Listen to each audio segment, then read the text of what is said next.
On September the 7th, 2021, El Salvador became the first country in the world to make Bitcoin legal tender. This is an exciting moment for the cryptocurrency community because, of course, this is what they said will happen. The nation's adoption was lauded as an economic game changer, and the decision was celebrated by Bitcoiners around the world. It promised to bring financial independence to Salvadorians and release the dollarized country's economy from the grips of the United States. But this is just one side of the story. The other side reaches far back into El Salvador's violent history, from the wars with bordering Honduras to the peasant uprising in the 1930s, to the 20-year-long civil war that saw the deaths of tens of thousands at the hands of the government. I am Peter McCormack, and this is not just a Bitcoin story.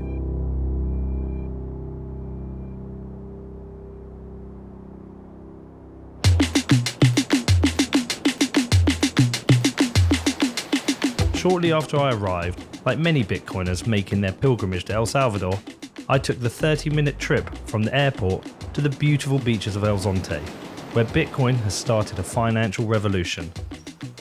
With the help of an anonymous benefactor, Michael Peterson turned a tiny surf village into a Bitcoin-friendly community and ignited the Bitcoin revolution in El Salvador.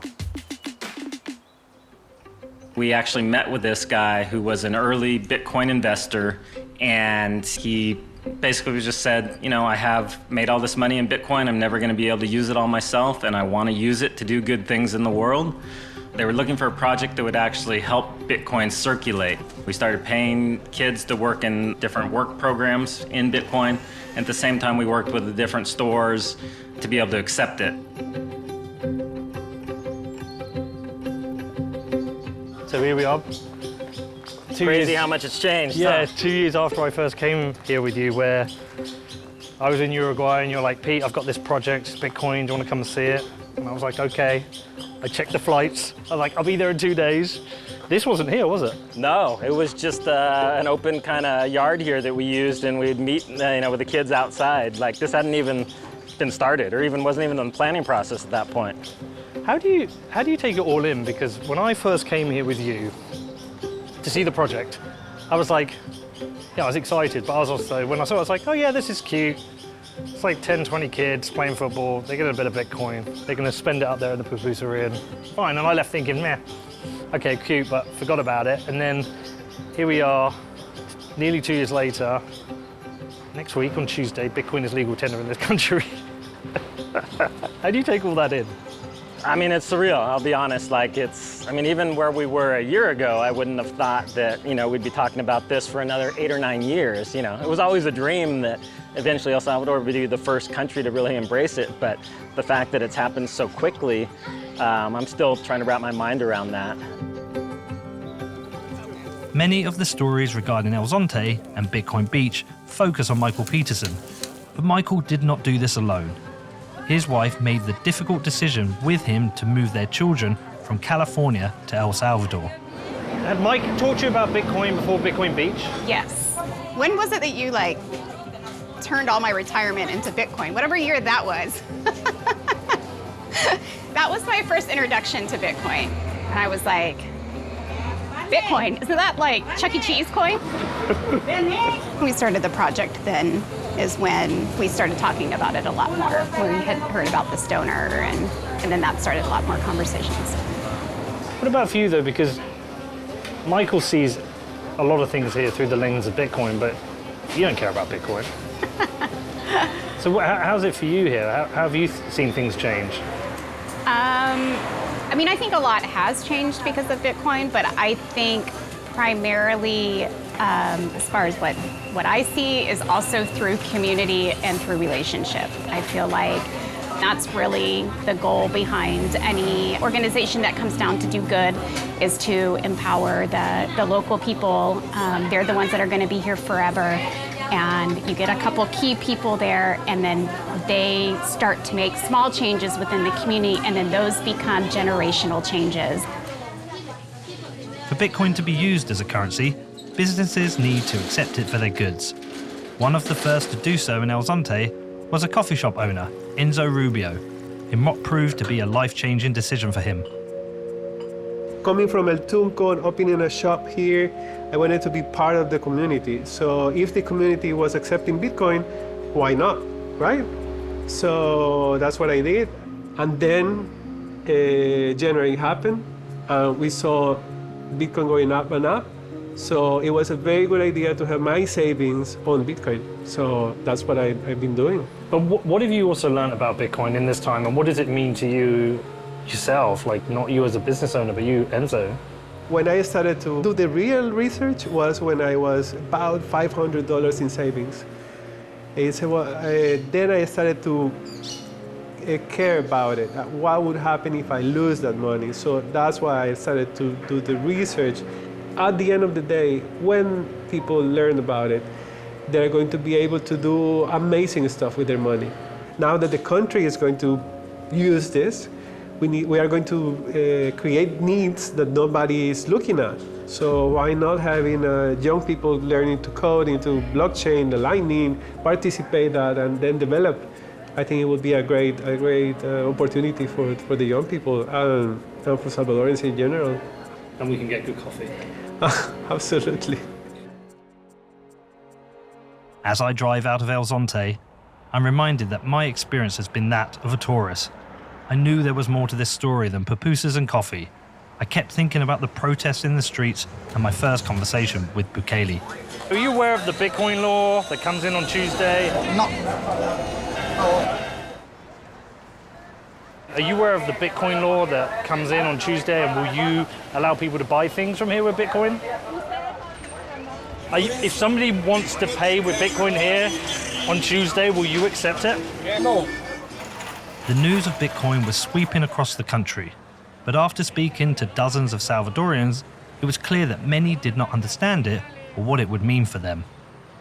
Only a few people had downloaded the government wallet, and even amongst those, there was still confusion as to what they were meant to do.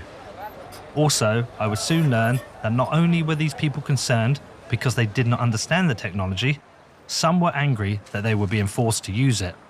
Nayib Bukele has said in the law that you have to accept Bitcoin if people want to pay with it. Are you ready for this? No, yo creo que ni yo ni ninguna de las personas que venden dentro de este mercado no ha habido educación necesaria, no se le ha explicado lo necesario a las personas, a pesar que el presidente habló dentro de unas cadenas que sí se iban a dar como más comunicación acerca de eso, pero realmente la población no conoce nada de eso. Además que hay problemas más importantes que atañen al país, como para estar hablando de un cambio de moneda que se tendría que haber dejado como algo secundario. I've always been hesitant to call myself a journalist, but I've made Bitcoin my life's work. And if the currency I was so passionate about was adopted by an entire country, I felt a responsibility to tell the whole story. There's a saying in the Bitcoin community that goes, Bitcoin fixes this. And I wanted to see some of the issues affecting the country and whether Bitcoin could actually bring change.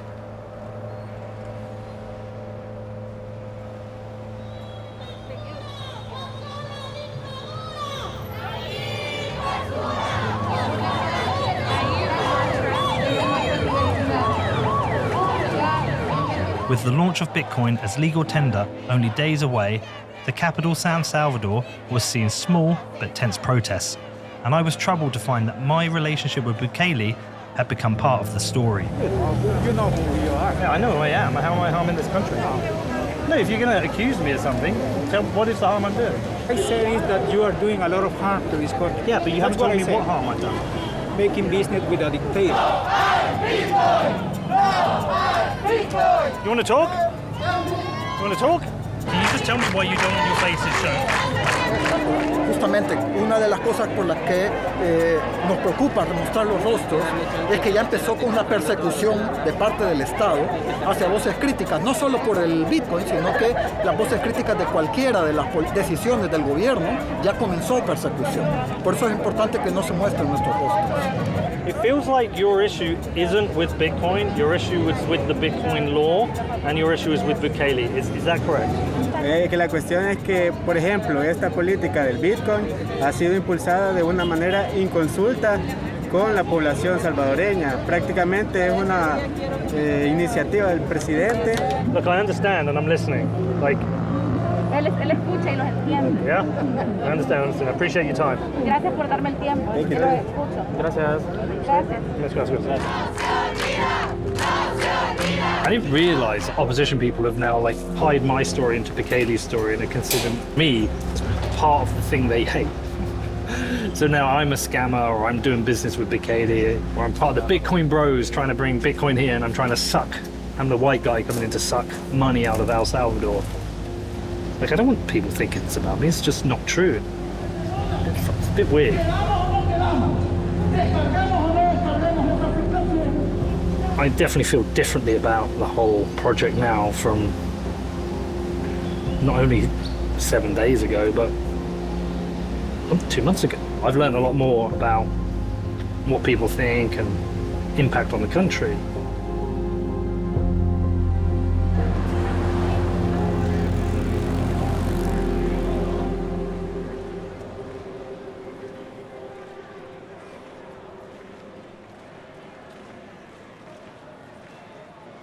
I'd previously interviewed President Bukele after the announcement of Bitcoin becoming legal tender. This first conversation with him was on my mind, and I felt the need to speak to somebody on the other side of the debate. Congresswoman Claudia Ortiz is a staunch opponent of the president, and she had no issue making it clear what she thinks about President Bukele and Bitcoin. How do you feel about his presidency, and how do you feel about this Supreme Court decision? I am very worried about it because that law, that bill, was passed the same day it was introduced to the Assembly. And this is a very important decision, and they didn't ask the people if the people wanted this. And what is more bad is they didn't explain the people afterwards taking that decision. They didn't explain how converting a Bitcoin, a legal tender, is going to be a good decision for this country and the people that live in this country. And I suspect that this decision is being taken for the bad reasons. Okay. And the evidence of that is that we don't have any explanation, any logical or feasible explanation that this is going to be good for the economy of El Salvador. Other problems, like the public finance crisis that we have, are existing for maybe a decade, more than a decade. And every problem is like building over and over and over. And this has been like the cherry of the cake, you know, to make our economy, our macroeconomic system just explode. And we should be in the other way, the other direction, trying to build agreements for development, for the water crisis, for the financial crisis, for the education crisis because of the pandemic, and many other problems. But we have leaders that are just dividing people, dividing society, and people react to that.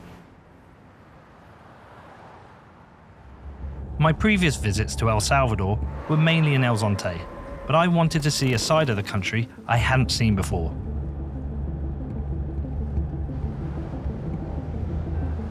I was introduced to Ida, who showed me his program to help addicts get off the streets and rebuild their lives.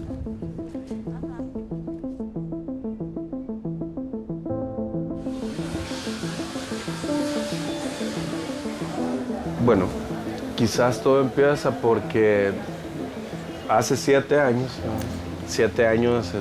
yo también estaba en un problema fuerte de adicción y estaba en una de estas calles aquí bastante peligrosas, porque sí, es una zona más abajo, todavía es más peligrosa la situación, sobre todo con los miembros de las pandillas, y yo andaba buscando droga.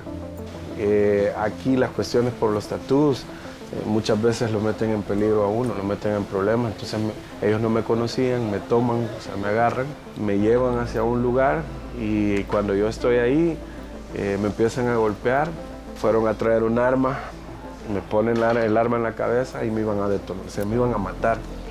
Y en esos segundos, que no sé cuánto tiempo pasó,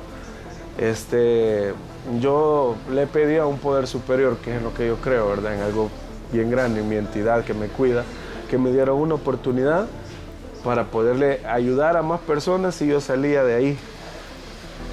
Entonces, hace 7 años pasó todo eso y yo estoy cumpliendo una promesa que hice.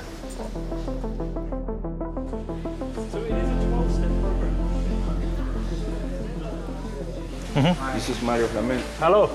Hola. He's very sick. Okay. About your stomach is Okay. take a big problems about alcoholismo. Alcohol. Yeah. Cirrosis hepática en desarrollo. Okay. You alright, man? Yeah. How long ago did he stop drinking? 1 month.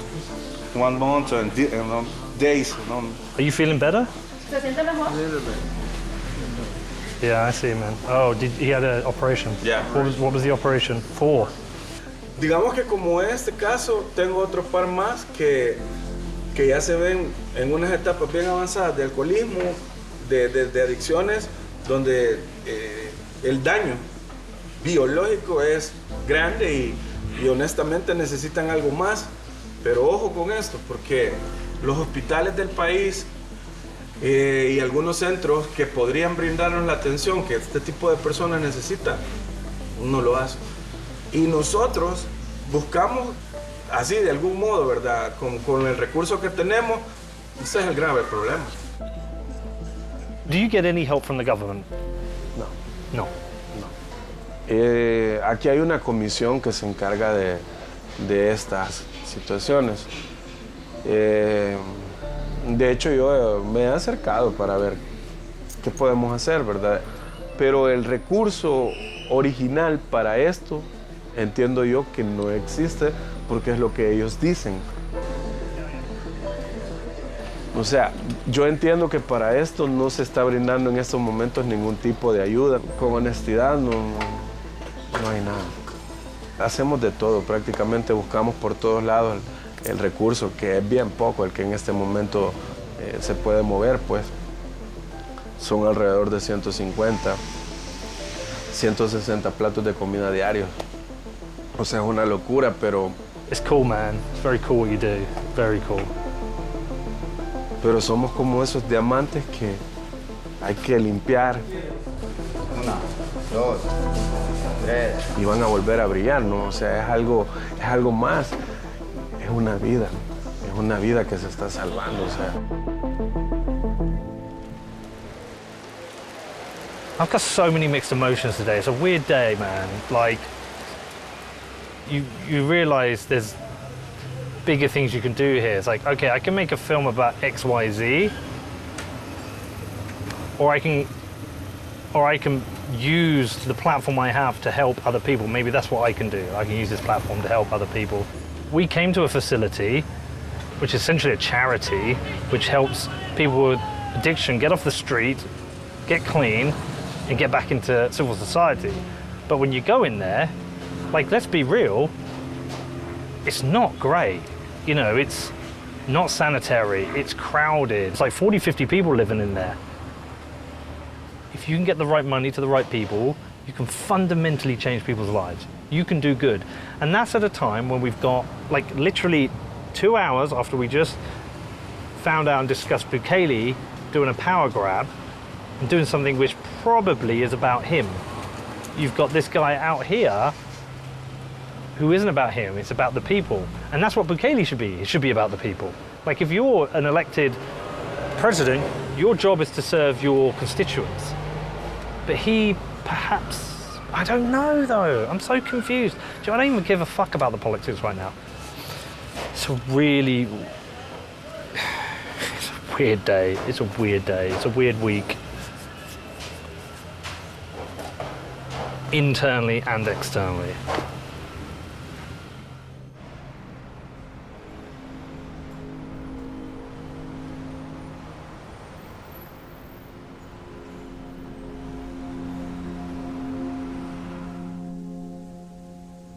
I came here to make a film about Bitcoin as like a celebration. Yeah, a country's making it legal tender. This is going to be amazing, and it's going to solve so many problems. And then you go out and see the problems. Like, they need help right now. Like, if they get their $30 of Bitcoin and hold it for 5 years, maybe it's $300, right? But these people need like just help now. The Bitcoin project might change El Salvador. In 10 years, it might be in a much better place. But does everyone benefit? You know, does it create winners and losers? And what about those people falling between the cracks? And yeah, it just gave me a bit of a wobble.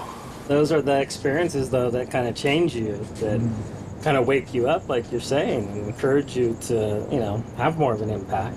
You know, we've been here for a while, and so I think what's more alarming is if you see things like that and it doesn't impact you. I remember the 2016 US presidential election, and at that time we had horrid internet. We were actually sitting right inside here, and so it was probably 1:30 in the morning, and we just heard like 50 shots, and we looked at each other and we were like, do you think that was fireworks? And we just had this sinking feeling. It was close. Our kids were already asleep, thankfully. And he went up on the upper deck and looked over, and the street was silent and still. There wasn't a voice, there wasn't a scream. It was as if nothing happened at all. It felt kind of surreal. So we went to bed, and then Jorge called us at, it was maybe like 5 o'clock in the morning, and he said, you guys need to come across the street. And police were there, they were gonna take the body out. And so the first thing that we try to process is how are we going to tell our kids? And that's just a really hard thing. And you could tell there was, you know, they process things very differently, the two of them. And there was a heaviness for sure that settled over the entire community. People were grieving, people were scared. And just, we were trying to process really hard things, you know, with our children. And was there any part of you that wanted to leave? That has crossed my mind several times. During that time, yes, there was a sense, you know, what can we do to help? We can't change the world overnight, but it's all the little things, like Mike was saying, over time. And then when you see things like the project here and you begin to see hope, that's exciting. That's exciting to see those little victories along the way. I think sometimes it can feel like overwhelming and it feels so pressing, but I think it's important to realize like these things won't change overnight, but it is important that we start as soon as possible and that we make those kind of long-term changes. I think they always say like you underestimate or you overestimate what you can do in a year, but you underestimate what you can do in 10 years. And so it's just getting these programs rolling so that 5 years from now, the people that are growing up now, their kids' experience will be very different than their own experience. Bitcoin isn't the goal, like it is a tool.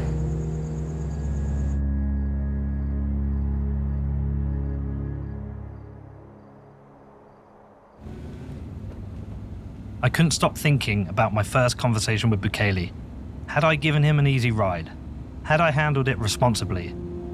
The president was about to make Bitcoin legal tender, a decision no other leader had done. It was a bold move and something I supported. But my experience this week had taken this story to a place I had not expected. I had met and spoke with people who had problems that Bitcoin could not fix. I had new questions for Bukele, so once again, I got to sit down with the president. Hey, Peter. How are you? Good, how are you? Good to see you. You ready? Yeah, fine. Good to see you, man. Yeah, me too. Yeah, so, well, thanks for having us again. Yeah, I know you're busy. Yeah. We've been shooting a film this week. I know. I saw you. Where did you see me? In the protests? Getting shouted at? Yes. Yeah, they were shouting at you. They don't like me. No. No, they think we've got business together. Exactly. But met a bunch of good people this week. Yeah. You ready? Yeah. Should we sit down and talk? Yes. All right. We got the tough questions. Do you want the tough ones as well? Is it tough? Really? Well. What do you mean by tough? Tough for me to ask. So listen, when we were here 2.5, 3 months ago, honestly, I left and I was like, no, they're not going to hit that deadline. That's too hard. Oh yeah, it was a crazy deadline. That was a crazy deadline. Well, I spoke to people and everyone was like, nope, they're not going to do it. And you did. I mean, I know you've had some technical challenges, which you would expect. Probably if we had 2 more months, probably have the same technical challenges. I don't know, I'm not a technician, I'm not a programmer, I'm not anything of that. But probably, if we had more time, we probably had the same problems. So a lot of people might second guess what we're doing, and they're probably right. But that doesn't mean we're wrong. That just means there's several ways to do it the same thing.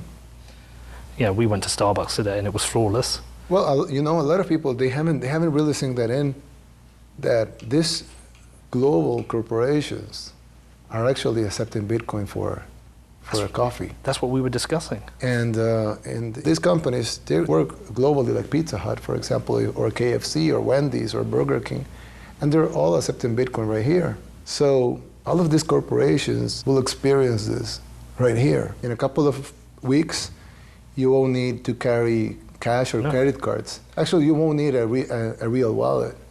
Yeah, look, I think it'll work. Of course it will. But I don't know if the measures will be there in a year or like 10 years' time. I think it works. The opposition parties they have been saying, oh, they're gonna take away your dollars, or they're gonna force you to use Bitcoin, even if you don't want to. Mm-hmm.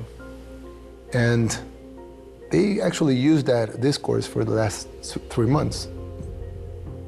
When September 7 arrived, nobody took away your dollars. Nobody forced you to download or use anything. Then September 8 came, September 9. And you don't need a year, you don't need 10 years for people to realize that this is voluntary. Nobody's taking your dollars away from you. If you want paper money, you can have it. Look, I'm a Bitcoiner. We've lived with this bad news for every cycle. Yes, but if you see their demonstrations, they can never reach 500 people. I mean, for them, it's like their cap, right? But they will say that the numbers are low because people are scared to come out. That's what some of the people said to us. Yeah, but do you think that's true? Do you think that's true? I mean, people will be scared of, have you seen how the police react to the protest here?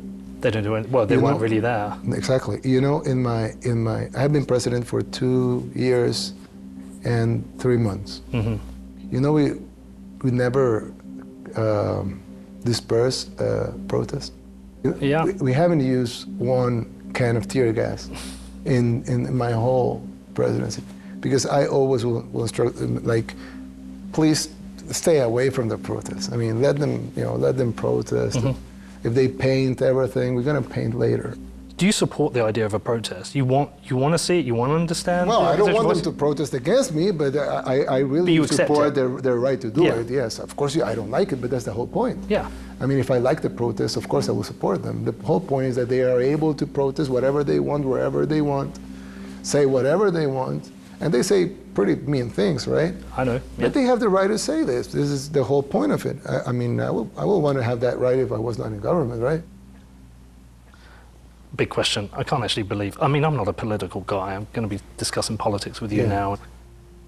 I mean, it's quite a big question I'd written down here. Yeah. Well, you can read it, but I mean, I almost want to ask you just because I can't even. One, I can't believe I'm here, and I'm just a Bitcoin podcaster from Bedford, but. It's really the question a lot of people are asking. Yeah. Is that are you a dictator? That's the thing that people regularly say. Think? Well, what's the ingredients? What's the ingredients of the dictatorship? I've got the dictionary definition here. Yeah. A ruler with total power over a country, typically one who has obtained control by force. And I think what you'll think is I've got to do. I know, but I think you can answer for me. I mean, I think you're going to run again, and I think you will. As long as everything goes okay, you will retain your presidency. That's what I think. But what do you think about the dictatorship? Do you think that has any logic to that? I mean, do we doing anything by force? Do we obtain power by force? Are we imposing it on everybody else? I think it's a subjective term that some people can describe as you are, and some people can describe as you aren't. I think people shouldn't use it so lightly. Agree. Because then it's like, if everything is a dictatorship, then nothing is a dictatorship. I mean, the problem with it is that when you have a real dictatorship that you need to fight, then what's the difference between a dictatorship if everything is a dictatorship? And I just think that, I mean, there are real dictatorships in the world that are very harmful to their people, that they crush on their people. And it's not El Salvador. What is the long-term plan? Is it to do a specific job? Or is it one of those things where it's like, you know what, I love the job, I want to stay in it? No, I can't. I'm not going to answer, but I can tell you it's not my plan to just stay in the job. It's not, no. I don't want to do that in my life. It's just too much. We don't have elections anyway, so that's a reality. Anything if we else were a dictatorship, we won't have elections.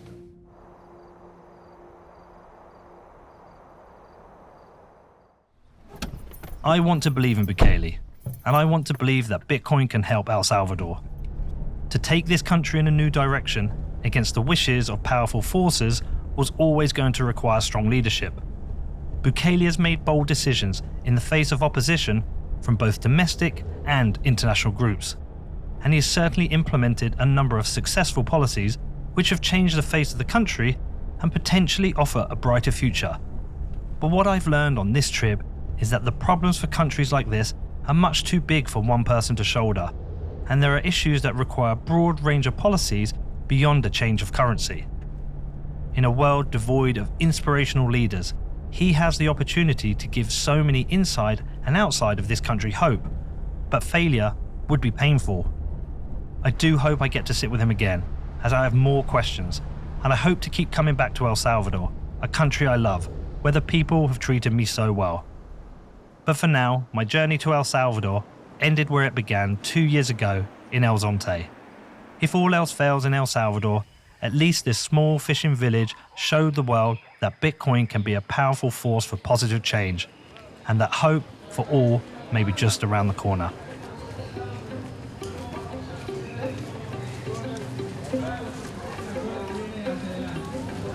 This is wild. So 2 years ago, I came here to see Michael Peterson's project, his Bitcoin Beach project. There was like 10 kids getting paid in Bitcoin for doing work. Today, the Bitcoin law is coming to force, and it looks like everybody who lives in El Zonte is here. It's, I know they're giving away $50 to anyone who lives in Zonte, and they're all here. This is cool. This is really cool. This is 2 years of hard work by Michael Peterson, Jorge, Chimbera, all the people who've worked on this, and everyone's got their phone out, it looks like, ready to get their Bitcoin. And it's funny, you've got these people who want this to fail. They absolutely want this project to fail. Yeah, and will claim that people won't understand, they won't be able to do this. But here we are having people collecting their Bitcoin, and they're gonna have to spend it. And in using it, or sending it, or spending it, they're gonna understand Bitcoin, because that's like the first step. Like, it's been a really strange week, like not what I expected. Came out here to make a film about Bitcoin, and then it wasn't about Bitcoin, but we're circling back and it is about Bitcoin, and there's like a negative sentiment around this. Like, people just don't want this to work. They're against this for whatever reason. Yeah, here we have probably nearly every person is in El Zonte here to collect their Bitcoin. I think it's a bit of a celebration.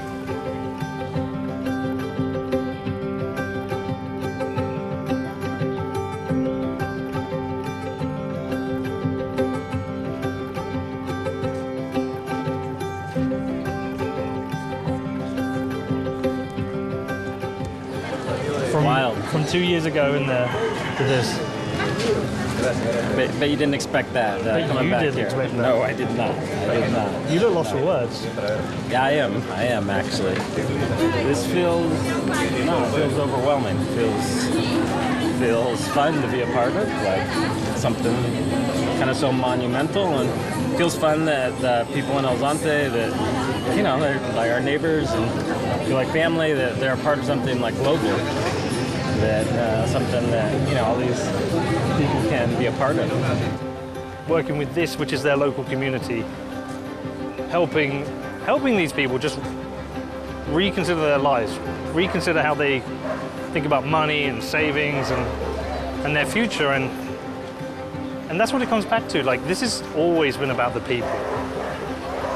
Bitcoin always is about the individual and what it can do for them, and here we are with a community where this started, where everyone has come together as a celebration, but again, as a chance for them to collect some Bitcoin, and who knows what that will be worth in the future. And I'm really kind of lost for words, actually. It's a bit kind of like, I didn't expect to see this, and I've like been wrestling with all these things all week, and do you know what, it's just,